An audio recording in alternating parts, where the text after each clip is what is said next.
சர்வா சொல்லி ஆகணும். அவங்க ஞாபகம்னு தெரில. பெரியர் பெருமாள் முதல் கதை சொன்ன முதல் ஹீரோ அவர் தான். ஷாக்கா அப்படிதான் இருக்கும். வந்து பரதேசி பார்த்து முடிச்சுட்டு விஷயம் அதான் சொல்லிட்டு உங்களை பற்றி முதல்ல ஒரு ஹீரோயினுக்கு ஃபேன் உருவாகுறது வந்து இதெல்லாம் நினச்சிட்டு இருக்க மாதிரி கிடையாது. என்னோட ஒய்ஃப் சொல்லுவாங்க, நீ அரசியல் பேசு, சினிமாவில் பேசு, இது பண்ணு, எழுது தான் ஓகே, பட் ஆனால் அரசியல்வாதி மாதிரி யோசிச்சிடாத அப்படிம்பாங்க.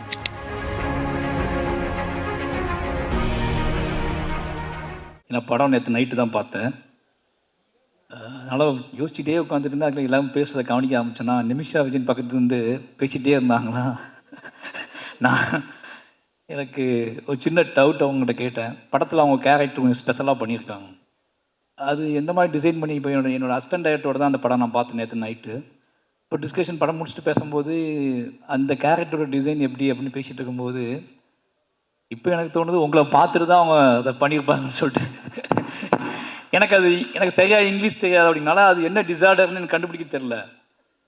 அது கொஞ்சம் அசிஸ்டண்ட்டு கேட்டேன், என்ன டிசார்டர் அது அப்படின்னு கேட்டேன்னா, அப்போ வந்து அது கொஞ்சம் என்ன சொன்னால் எது பயங்கர எனர்ஜியாக இருப்பாங்க, எக்ஸ்ட்ராவாக யோசிப்பாங்க, ஏதாவது ஒன்று பார்டர்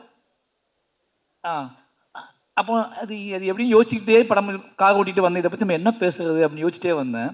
வந்து உட்கார்ந்துலேருந்து அவங்க பண்ணுற ஆக்டிவிட்டீஸ்லாம் பார்க்கும்போது ஓ இது அதுதான் சேர்ந்தது தானா அப்படின்னு சொல்லி ரொம்ப எனர்ஜியாக இருக்காங்க. நிச்சயமாக டீமுக்கு முதல்ல நன்றி சொல்லணும். இந்த படம் பார்த்தேன். ஃபஸ்ட்டு அந்த படத்துலேருந்தே முதல்ல ஆரம்பிச்சலாம்னு நினைக்கிறேன். நெல்சன், எனக்கு நெல்சன் பழக்கம் வந்து நான் அந்த நெல்சனுக்கு கால் பண்ணதுக்காக ஒன்று இந்த நெல்சனுக்கு கால் பண்ணிட்டேன். ஃபோன் அடிச்சுட்டு யோ எங்கேயா இருக்கு அப்படின்னு கேட்கும்போது மாதிரி நான் நெல்சன் பேசுகிறேன் அப்படின்னா, நம்ம நெல்சன் பேச மாட்டாப்ல. அப்போ இல்லை நெல்சன் எனக்கு ரொம்ப பிடிக்கும். ஏன்னா ஒரு நாள் கூத்து அவரோட முதல் படம். பொதுவாக நம்ம என்ன நினைப்போம்னா 2 ஆப்ஷன் இருக்குது சினிமா நம்ம வந்து சூஸ் பண்ணுறதுக்கு. படம் 2 ஆப்ஷன் அப்படின்னா 2 வேரியேஷன் இருக்குது. ஒன்று ஃபைட், ஒரு என்ன சொல்கிறதுனா யார் என்ன சொன்னாலும் கேட்காம அடமெண்ட்டாக நம்மளோட கிரியேஷன் இப்படியாப்பட்ட கதைகளை சூஸ் பண்ணி அந்த கதைகளுக்காக ஃபைட் பண்ணி அந்த கதைகளை மேடை ஏற்றுறது, அந்த கதைகளை வந்து ஆடியன்ஸ்ட்டை கொண்டு போய் சேர்க்கறதுன்னு ஒரு விஷன் இருக்குது. இன்னொரு விஷன் எது வெற்றியின் பக்கத்தில் இருக்குது, எது வந்து சக்ஸஸாக இருக்குது, எது நம்மளை போர்ட்ரேட் பண்ணும், நம்மளை ஒரு டைரக்டராக, நம்மளை ஒரு செலிபிரிட்டியாக எது போர்ட்ரேட் பண்ணணும்னு சொல்லி சூஸ் பண்ணி அந்த பக்கம் போய் நிற்கிறது, சம்பாதிக்கிறது. இந்த மாதிரி நெல்சனோட 4 படங்கள் எடுத்து பார்த்தீங்கன்னா ரொம்ப ஆச்சரியமாக இருக்கும். என்ன ஆச்சரியமாக இருக்கும்னா அவர் கதை ரொம்ப கனமான கதைகளை எடுத்துக்குவார். நான் நிறைய நாள் யோசிச்சிருக்கேன், அவருக்கு வயசு தான் என்ன, ஏன் அழகு இந்த ஒரு நாள் கூத்து பார்க்கும்போது எனக்கு வந்து அப்போ வந்து அவர் கூட பழகின ஃப்ரெண்ட்ஸ்லாம் எனக்கு ஃப்ரெண்ட்ஸாக இருந்தாங்க. அவங்க எல்லோரும் நெல்சன் பேசும்போது ஒரு சின்ன பையன் மாதிரி நினச்சிட்டேன் நான்.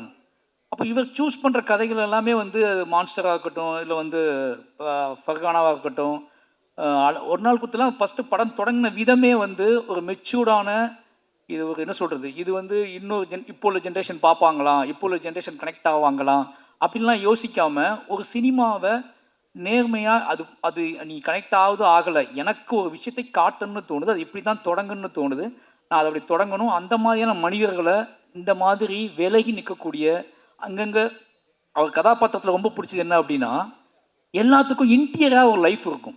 எல்லா கேரக்டர்ஸுக்கும் இன்டீரியராக ஒரு லைஃப் இருக்கும். வெளியே நம்ம எல்லாம் ஜாலியாக இருப்போம், ஆடுவோம், பாடுவோம், என்ன ஏதோ பண்ணுவோம். பொது புத்தி என்ன இருக்கோ பொது புத்தியோட கனெக்ட் ஆகி பொது புத்தி கூட ட்ராவல் பண்ணிகிட்டு இருப்போம். பட் இன்டீரியராக இருக்கிறத நம்ம வந்து பெருசாக எஸ்டாப்ளிஷ் பண்ண மாட்டோம். அது நமக்கு பிடித்தமான மனிதர்கள்ட்ட, கேர்ள் ஃப்ரெண்டுகிட்டையோ இல்லை அவங்ககிட்ட கூட நம்ம மறைக்க ட்ரை பண்ணுவோம். அவருடைய 4 படத்துலையும் பார்த்தீங்கன்னா அந்த அவரோட கேரக்டர்ஸ் இன்டீரியரான அவங்க மனசுக்குள்ளே இருக்கக்கூடிய, அந்த மனசுக்குள்ளே கேட்டுக்கிட்டே இருக்கக்கூடிய ஒரு பாட்டுக்கு அவங்க ஆடியிருப்பாங்க, மனசுக்குள்ளே கேட்டுக்கிட்டே இருக்கக்கூடிய ஒரு கேள்விக்கு அவங்க பதில் பேச ஆரம்பிச்சிருப்பாங்க, மனசுக்குள்ளே கேட்டுக்கிட்டே இருக்கக்கூடிய, மனசுக்குள்ளே வந்து வரைஞ்சிக்கிட்டே இருக்கக்கூடிய ஓவியத்தை வெளியே காட்ட ட்ரை பண்ணுவாங்க. இப்படியாப்பட்ட கேரக்டர்ஸ் அவர் கிரியேட் பண்ணுறாரு. அது என்ன அப்படின்னா எங்கள் ஜென்ரேஷன் டைரக்டர்ஸ் தான் நெல்சன். எங்கள் ஜென்ரேஷனில் அவர் தனியாக இருக்கார். நான் நினைக்கிறது அப்படி தான் நினைக்கிறேன். அவர்கிட்ட வந்து ஒரு சோசியல் ரெஸ்பான்ஸ் இருக்குது, ஒரு சமூக பொறுப்பு இருக்குது. அதே நேரத்தில் அதை எல்லாத்துக்குள்ளேயும் நம்ம எல்லா தளத்திலையும் இயங்கக்கூடிய, அது ஒரு ஐடியாக இருக்கட்டும், ஐடி பீப்புளாக இருக்கட்டும், அது எஃப்எம் மாதிரி ஒரு இதுவாக இருக்கட்டும், ஒரு வீட்டுக்குள்ளே அடைஞ்சு கிடக்கிற பொண்ணாக இருக்கட்டும், அல்லது மான்ஸ்டர் மாதிரி அந்த எல்லாத்துக்கும் அப்படி தனித்த அங்கங்கே விடுபட்ட தென்படக்கூடிய டக்குன்னு தென்படாத கேரக்டர்ஸ்களோட உள்ளுக்குள்ள இருக்கிற வாழ்க்கையை படம் பிடிச்சி காட்டுறதுல அவங்க எங்கேயாவது ஒரு மேடை கிடைக்காதா? ஏன்னா அவர்கிட்ட பேசுனது இல்லை. அவர் படம் பார்க்கும்போது எனக்கு தோணும், இந்த படம் வந்து அப்படியே ஒரு ஒரு ஆற்றுல இலைய தூக்கி போட்டால் அது பார்த்து ட்ராவல் ஆகி மெதுவாக போயிட்டுருக்குல்ல, அந்த மாதிரி எந்த சலனமும் இல்லாமல், எந்த பெரிய ஆர்ப்பாட்டமும் இல்லாமல், நீங்கள் ஒரு நாவல் படிக்கிற மாதிரியான உணர்வுகளை தரக்கூடிய படங்களை எடுக்கக்கூடியவர் தான் நெல்சன். நீங்கள் மான்ஸ்டரில் பார்த்தீங்கன்னா எப்படியான காமெடி பண்ணலாம், ஆனால் அதுலேயும் சென்சிபிளான காமெடிஸ் தான் பண்ணியிருப்பார். அதை வச்சுக்கிட்டு கோக்கு மாக்கெல்லாம் பண்ணியிருக்க மாட்டார். இது ஏதாவது ஒரு ஸ்டேஜ் கிடைக்காதான்னு நான் ஏங்கியிருக்கேன் அவர்கிட்ட டிஸ்கஸ் பண்ணுறதுக்கு, அவர் பேசுகிறதுக்கு. ஏன்னா இந்த தலை ரொம்ப முக்கியமானது. அப்படி டிஎன்ஏ இது பார்க்கும்போது எனக்கு வந்து அந்த கதையை வந்து சூஸ் பண்ணதும், இந்த கதையை படம் பண்ணணும்னு சூஸ் பண்ணதும், அவரோட அந்த பயோபிக் அவரோட சினிமாகிராஃபியில் பார்க்கும்போதே எனக்கு தெரியுது அவர் இந்த மாதிரி தான் சூஸ் பண்ணுறாரு. நினச்சி பார்த்தா அவருக்கு ஒரு சினிமா அறிவு இருக்குது, சினிமா வட்டம் இருக்குது. இப்போ என்ன குதிரை வேகமாக ஓடும், இப்போ என்ன படம் எடுத்தால் பயங்கரமாக ஹிட் ஆகும்னு நினச்சா ஒரு கதையை அவரால் பண்ண முடியும். ஆனால் அவர் அந்த ஒரு ஆற்றின் போக்கில் உருளக்கூடிய கூழாங்கல்லாவே இருக்காரு. அவருக்கு வாழ்த்துக்கள். நிச்சயமாக அந்த அவர் லிஸ்ட்டில் வந்து டிஎன்ஏ படமும் ரொம்ப மனசுக்கு நெருக்கமான படமாக இருந்துச்சு. அது காரணம் என்ன அப்படின்னா, ஒரு நாவல் படிக்கிற மாதிரி இருந்துச்சு. குட்டியாக நம்ம ஒரு நாவல் படிப்போம்ல. என் ஹஸ்பண்ட்டை கேட்டேன், எப்படிடா கேட்டால் எல்லாருமே ஒரு நாவல் படித்து முடிச்சோன்னே அவங்கள்ட்ட கேட்டோம்னா அவங்க அந்த அந்த ரியாக்ஷன் தான் கொடுப்பாங்க, எந்த பக்கத்தை பற்றி பேசுறது அப்படின்னு சொல்லி. அந்த மாதிரி எல்லாருக்கிட்டையுமே ஒரு அமைதியும் ஒரு மௌனம் இருந்துச்சு. ஏன்னா இது வந்து இந்த படத்தை பார்க்கும்போது என்னன்னா, நீங்கள் ஆர்ப்பாட்டம் இல்லாமல் ஒரு உண்மையை நேருக்கு நேராக பார்க்குற ஃபீல் இருக்கும். இந்த படத்தை பார்க்கும்போது என்ன தோணும் அப்படின்னா, ஊன்னு கத்திலாம் பார்க்க முடியாது. ஒரு படத்தை பார்க்கும்போது நம்ம படுத்து எந்திரிச்சு போன இடத்துல பக்கத்தில் ஒன்று நடந்திருக்கும். நம்ம பில் கட்ட கவுண்டரில் நின்றுருப்போம். அந்த கவுண்டருக்கு ஒரு கதை இருக்கும், நமக்கு தெரியாது. நம்ம ஒரு டாக்ஸியில் ட்ராவல் பண்ணியிருப்போம். அந்த டாக்ஸிக்குள்ளே ஒரு பயங்கரமான கதை இருக்கும், நமக்கு தெரியாது. நம்ம இப்படி அங்கங்கே வாழ்க்கையை வாழ்ந்துகிட்டே இருக்கோம்.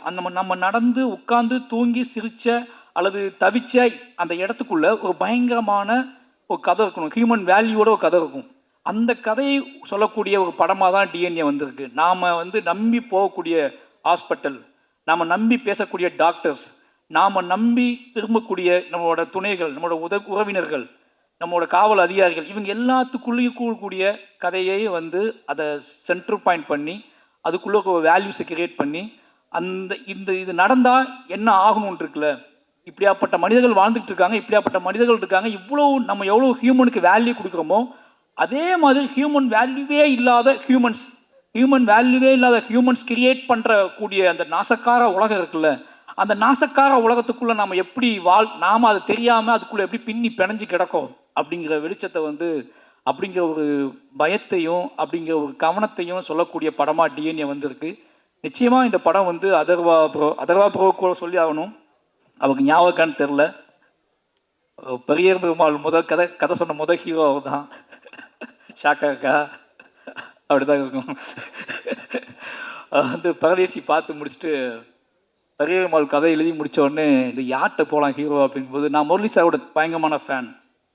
இதேமே பாட்டு பாடி நமக்காக அழுத ஒரு ஜீவன் அப்படின்னு சொல்லி, ஏன்னா ஒன் சைடு லவ் அதிகமாக பண்ண தலைவர், ஓகேங்களா. அது ஒன் சைடு லவ் அப்படிங்கிறது வந்து நம்ம நினைக்கிறோம், ஒன் சைடு லவ்னா சொல்லி அது ஏற்றுக்கொள்ளாத காதல் ஒன் சைடு லவ் கிடையாது. சொல்லவே எனக்கு நீ சொல்லணும் அவசியம் கிடையாது, எனக்கு ஒன்று பிடிக்கும் அப்படின்னு ஒரு நமக்கு கெத்தை கொடுத்தது முரளி சார் தான். அவர் ஒரு பையன் ஹீரோ ஆகிட்டான்னு சொன்ன உடனே, நான் பானா காத்தாடி வந்த உடனே பெரிய பெருமாளுக்குள்ளே வச்சு யோசித்த ஹீரோ நீங்கள் தான். ஏன்னா முரளி சார் பையன் நம்மளை மாதிரி தான் இருப்பாப்புல, நம்மளை மாதிரி தான் இருப்பாப்புல, இந்த கதைக்கு பயங்கரமாக ஆப்டாவா அப்படின்னு சொல்லி மீட் பண்ணலாம் செஞ்சேன், கதை சொன்னேன். பட் ஏதோ ஒரு அவரோட பிஸி ஷெடியூலில் அந்த கதை கிளிக் ஆகலை. சொன்னால் நம்ப மாட்டேங்க, ரொம்ப ஃபீல் பண்ண அன்னைக்கு. ரசா முரளி சார் பையன் கதை பண்ணலையே, இப்போ யாரை வச்சு தான் அந்த படத்தை பண்ணுறது, வேற ஹீரோட்ட போயிடலாமா அப்படி. வேற ஹீரோ முரளி சார் பையனே ஒத்துக்கல இந்த கதையை. நம்மளை பார்த்து நம்ம இப்போவுமே இப்படி தான் இருக்கோம், அப்போ ரொம்ப மோசமாக இருக்குமோ, நம்மளை பார்த்து அவரே நம்ம டைரக்டர் நம்பலை, யார் நம்ப போகிறா அப்படின்னு சொல்லி பயங்கர அப்செட்டில் இருந்தேன். என் ஒய்ஃப்கிட்டலாம் சொல்லியிருந்தேன் நான், அதர்வா கிளிக் பண்ணுறோம், பெரிய பெருமாள் வந்து அதர்வா தான் அப்படி சொல்லி. அது நடக்கலை. பட்டு எனக்கு தெரியும், ஒரு நாள் அவர்கிட்ட நான் யாவை பற்றி சொல்லுவேன், இந்த பெரிய பெருமாள் உங்களுக்கு அதுக்கான சந்திப்பே நடக்கலை ரெண்டு பேர்த்துக்கும். ரொம்ப நாள் கழிச்சு இன்றைக்கி தான் நம்ம சந்திக்கணும்னு நினைக்கிறேன். அன்னைக்கு அப்புறம் எங்கேயாவது கிராஸ் பண்ணியிருப்போம், பட் ஆனால் பக்கத்தில் உட்காந்து எமோஷ்னலான ஒரு சந்திப்பு நடந்ததுன்னா இன்றைக்கி தான் நடந்திருக்கு. கிட்டத்தட்ட 7 வருஷம் ஆச்சு. அப்போவே இருந்து அவருக்கு மேலே ஒரு பார்வை இருந்திருக்கு. அந்த பார்வையின் அடிப்படையில் நிச்சயமாக அவர் என்ன சொல்கிறதுனா, இன்னும் உயரம் போகக்கூடிய ஒரு நடிகர் தான். இன்னும் உயரம் போகக்கூடிய, உயரமாக இருக்கிறனாலே கொஞ்சம் ஸ்லோவாக போகிறாங்க எனக்கு தெரில, இன்னும் உயரமாக போகக்கூடிய நடிகர் தான். அவளுக்கான கெப்பாசிட்டி வந்து உடம்பு ஆற்றல், அதுக்குள்ளே ஒரு வேகம் எல்லாமே இருக்குது. டிஎன்ஏ நிச்சயமாக அவருக்கு ஒரு ஒரு முக்கியமான படமாக இருக்குன்னு நம்புகிறேன். வாழ்த்துக்கள் ப்ரோ. அப்புறம் படத்தின் கதாநாயகிகள் 2 பேருமே நல்லா நடிச்சிருக்காங்க. அவங்களுக்கும் வாழ்த்துக்கள். நிமிஷா அதான் சொல்லிட்டு அவங்கள பற்றி முதல்லையே. ஏன்னா உண்மையாகவே உங்களுக்கு ஒரு ஃபேன் தமிழ்நாட்டில் இருக்காங்க. ஒரு ஹீரோயினுக்கு ஃபேன் உருவாகுறது வந்து இதெல்லாம் நினச்சிட்டு இருக்க மாதிரி கிடையாது. அவங்க கொடுக்குற சித்திரம் இருக்குல்ல, வீட்டுக்கு போனதுக்கப்புறமும் நமக்கு அந்த பொண்ணோட உருவம் வந்து அகம் சொல்கிறது நான், ஓகேங்களா? அந்த கண்ணுக்குள்ளே தென்பட்ட ஏதோ ஒரு வெளிச்சமோ நம்ம வீட்டுக்கு போனதுக்கு அப்புறம் கூட நமக்கு தென்பட்டுகிட்டே இருந்துச்சுன்னா நம்ம அந்த ஹீரோயினை தான் மனசுக்குள்ளே நினைக்கிறோம், ஓகேங்களா? அந்த கேரக்டர் தான் நம்ம மனசுக்குள்ளே நினைக்கிறோம். நீங்கள் நம்ப மாட்டீங்க, நானும் இதே என் ஹஸ்பண்ட்லாம் சொல்லியிருக்கேன். எந்த மாதிரி பொண்ணு வேணும் அப்படின்னு கேட்கும்போது நிமிஷா இருக்காங்கல்ல அவங்க மாதிரி. ஆனால் உங்கள்கிட்ட நான் வந்தது இல்லை. ஆனால் என் ஹஸ்பண்ட் அடிக்கடி சொல்கிறது வந்து நிமிஷா இருக்காங்கல்ல அவங்கள மாதிரி ஒரு பொண்ணு தான் பெட்டராக இருக்கும்டா இப்படி சொல்லியிருக்கேன் நான். அப்படி சொல்லக்கூடிய இந்த மனிதர்களோட இயல்பான மனிதர்களுக்குள்ளே டக்குன்னு தென்படக்கூடிய ஒரு உருவமாக நீங்கள் இருக்கீங்க. ரொம்ப தூரத்தில் இல்லை, நீங்கள் எங்களுக்குள்ளே புழங்கிக்கிட்டு இருக்கக்கூடிய முகம், அதுக்கான திறன் எல்லாமே உங்கள்கிட்ட இருக்குது. வாழ்த்துக்கள். நீங்கள் இன்னும் நிறைய படம் பண்ணுறதுக்கு வாழ்த்துக்கள்.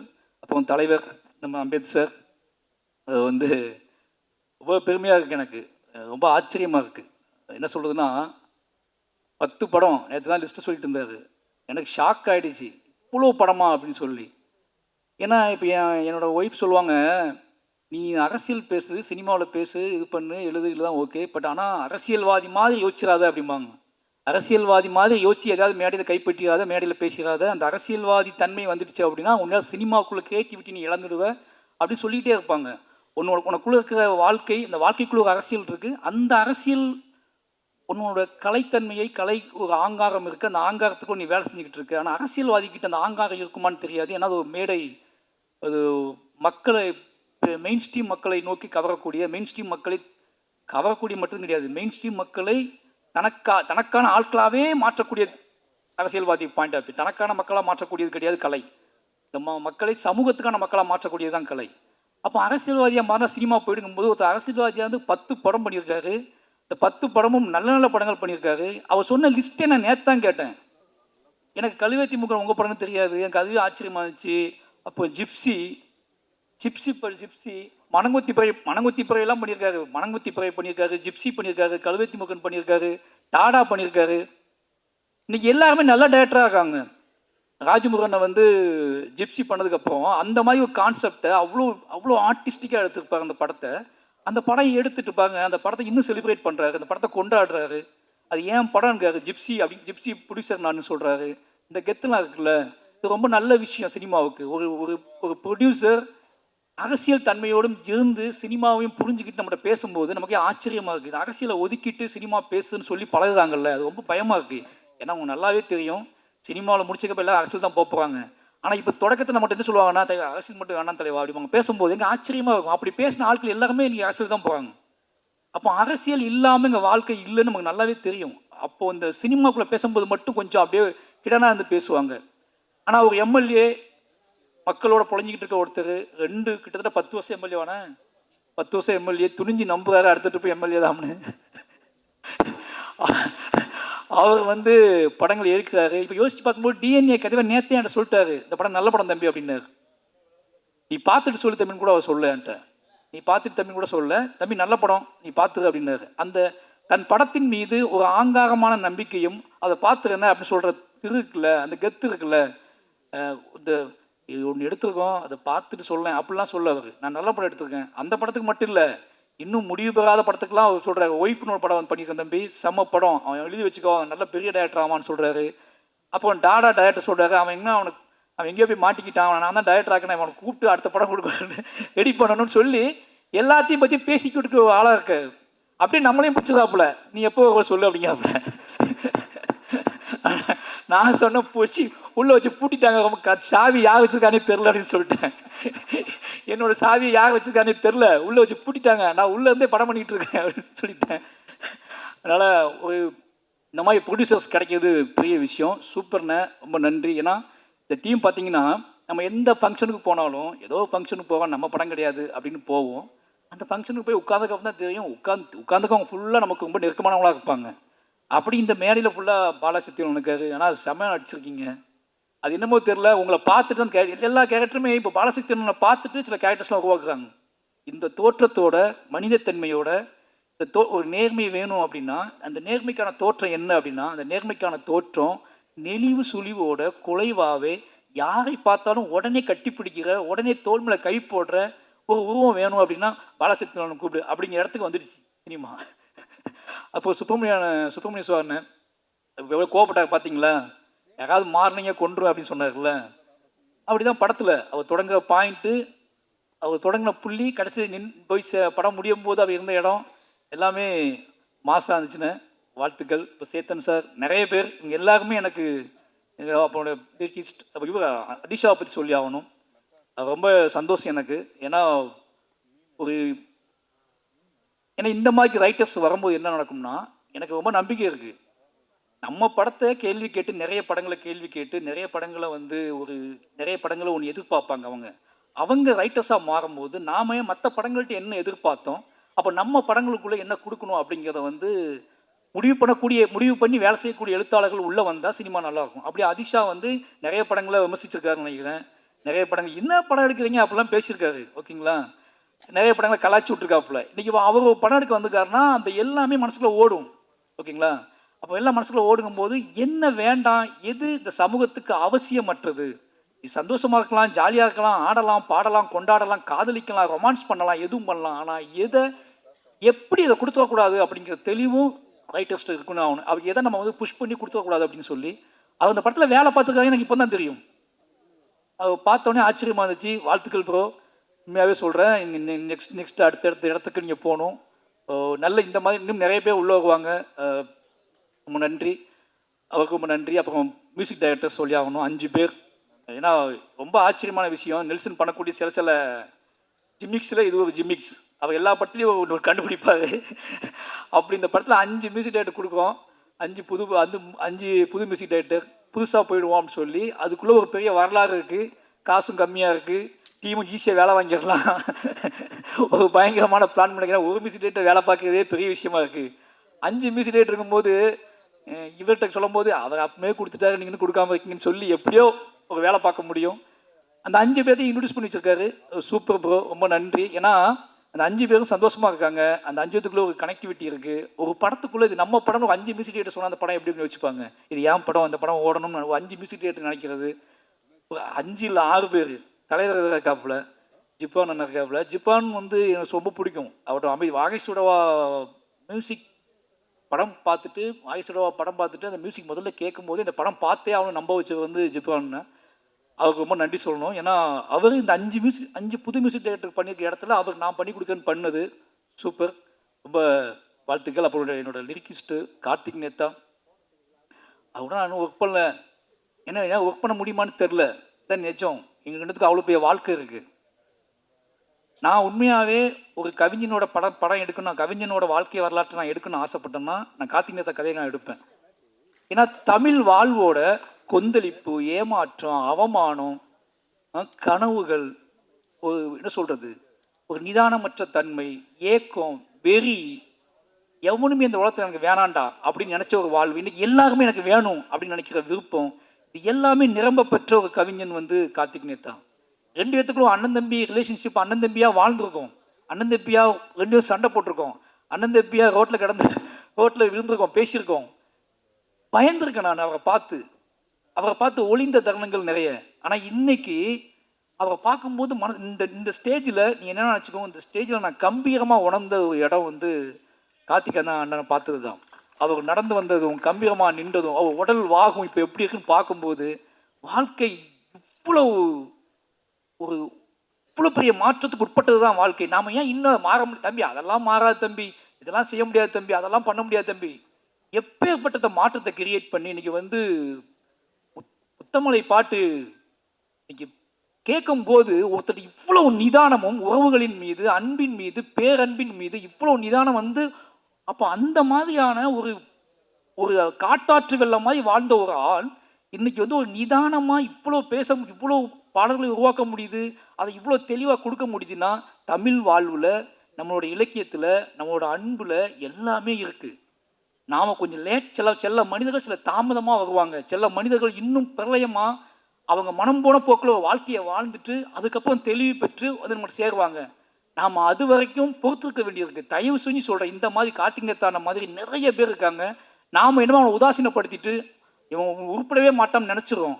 ஆனால் அவன் கிளம்பி வந்தாங்கன்னா, அவங்க மாறினாங்கன்னா, அதுக்கப்புறம் தமிழ் இலக்கியமும் தமிழ் சினிமாவும் மாற போகிற இடம் இருக்குல்ல, அது பயங்கரமாக இருக்கும்னு நினைக்கிறேன். அப்படியான ஒரு வாசலை கார்த்திகேயன் திறந்து வச்சிருக்காரு. அப்புறம் தோழர் உமாதேவி அவங்க கூட இன்னும் ஒர்க் பண்ணலாம். இதுக்கான காரணம் என்ன அப்படின்னா, கோபம் கூட இருக்கும், டேய் படமே கொடுக்க மாட்டேன்றீங்க.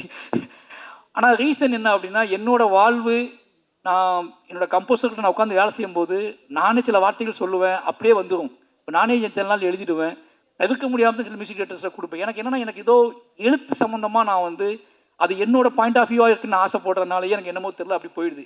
எழுத்து தான் என்னை உருவாக்கிச்சு, எழுத்துச்சா என்னை செதுக்கிச்சு அப்படின்னாலேயே இன்னொருத்தர் கூட அதை ஷேர் பண்ணி அதை சொல்லி வரக்கூடிய எனக்கு டக்குன்னு தூங்கி எந்திரிச்சோடனே என்ன தோணுதோ அதை டக்குன்னு நான் அது திரைக்கதையாவோ கதையாகவோ எடுத்துக்குவேன். நான் வந்து திரைக்கதைக்கும் டீம் வைக்கல, என்கிட்ட லிரிக்குக்கும் பெருசாக நான் டீம் வைக்கல. அதுக்காக காரணம் இதுதான். எனக்கு ஒன்று தோணும், அதை டக்குன்னு போயிடுவேன். ஆனால் நிச்சயமாக இவங்கெல்லாம் பிடிக்கும், இவங்கெல்லாம் பார்த்து பிரமிச்சிருக்கேன் நான். அப்படியாப்பட்ட எல்லா மனிதர்களும் முத்தமிழ் அவர் நான் ஒர்க் பண்ணதே இல்லை, ஆனால் சந்தோஷ் நான் அவங்களை பற்றி சொல்லிட்டே இருப்பார். இப்படி எல்லா டீமுமே ஏன் ரொம்ப நேரம் பேசணும் தப்பாக நினைக்காதீங்க. இவங்க எல்லாருமே இந்த டிஎன்ஏ படம் வந்து எல்லாருமே ஜெயிச்சே ஆகணும். நெல்சன் நிச்சயமாக ஜெயிச்சே ஆகணும். வெற்றி அப்படிங்கிறது என்ன தெரியுமா உங்களுக்கு? அவர் நிம்மதியாக படம் ரிலீஸ் ஆன நைட்டு நிம்மதியாக தூங்குறது. வெற்றி வேறு ஒன்றுமே கிடையாது.